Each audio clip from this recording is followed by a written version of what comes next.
And it seems that the Democrats just have such a big issue with ICE agents doing their job. We know that Donald Trump promised that he was going to deport illegal immigrants, and now the Democrats just don't want this to go ahead, I suppose. Here's Gavin Newsom saying that some of the illegals that are rioting in the street are just here to live their lives and pay taxes. Get your hands off these poor people. They're just trying to live their lives, man. Trying to live their lives, paying their taxes, been here 10 years. The fear, the horror, the hell is this guy? Come after me, arrest me, let's just get it over with. Tough guy. You know, I don't give a damn. But I care about my community, I care about this community. The hell are they doing?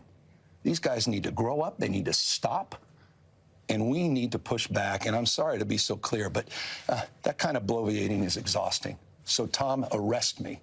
Let's go. And when we hear from Karen Bass, she seems to lump in illegal immigrants with legal migrants as if there's no distinction. We are going to fight for all Angelenos, regardless of when they got here, whether they have papers or not.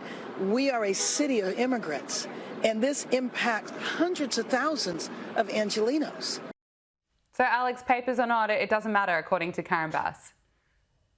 Yeah, I mean, these people are absolute lunatics. I mean, they want to actually give health care to illegal immigrants instead of giving it to tax-paying Americans in California. That's how absurd things have gotten. So once again, I'm not shocked at all. And of course, Gavin Newsom wants to paint these Hispanics that have been here for 10 or 20 years as victims. Yet they've been here 10 or 20 years and they haven't even bothered to take care of their immigration status whatsoever. So it just doesn't make sense why they have so many excuses for illegal immigration, when in reality, all of the people that have to come here and immigrate legally, they feel, like every bit of effort that they put in was meaningless. So you're actually taking away from the, gravitas of becoming an American citizen the right way. Yeah. You're denigrating those people for doing it the right way, and you're encouraging people to do it the wrong way, which is just absolutely pitiful when it comes to a country like America. We should encourage people to come here the right way and not come here illegally and setting up their family for failure in 10 years when the immigration policies change and all of a sudden you're afraid that you might get deported. This is a bad situation,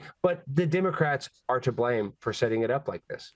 Well, moving on to another big story in the United States. Gymnast Simone Biles is facing pretty big backlash after slamming women's sports advocate Riley Gaines in a heated post on X. Simone Biles wrote, "You're truly sick. All of this campaigning because you lost a race. Straight up sore loser.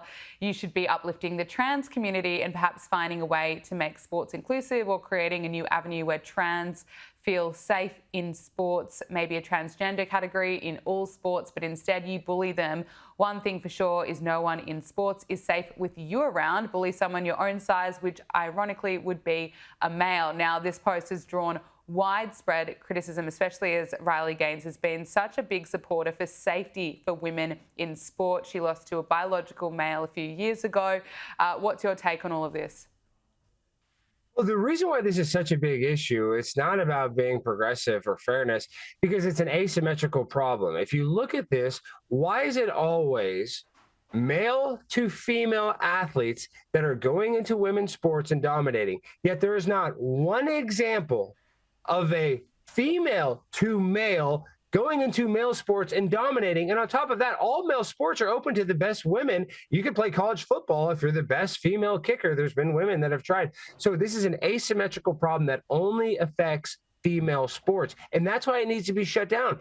But Simone Biles wants to continue to do this as some sort of weird virtue signal because she's probably told to by her Hollywood agent and her NFL husband. So anything she says, you can take with a grain of salt. And she's a great gymnast. Don't get me wrong, but she could actually be a freedom fighter for some of the terrible things that, Larry Nassar and just some of the horrible things that happened to the gymnast.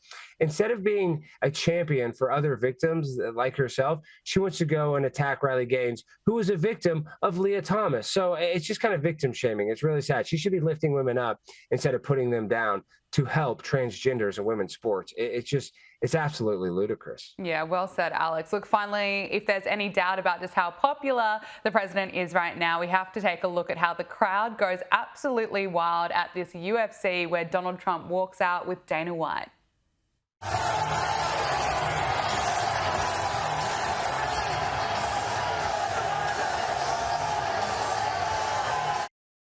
I mean, look at that. The crowd is roaring. Yeah, but you know who wasn't roaring? Elon Musk was crying watching that on Twitter. He's just, oh, I miss you, Donald. I think he retweeted him today. So, yeah, no, that was all, it was all electricity in that arena. But Elon Musk, you know, he felt like, his prom date left him at the prom, or he didn't get a date to the prom. He definitely felt left out. He had a lot of FOMO seeing that on his Twitter feed last night. Are they going to patch things up, do you think?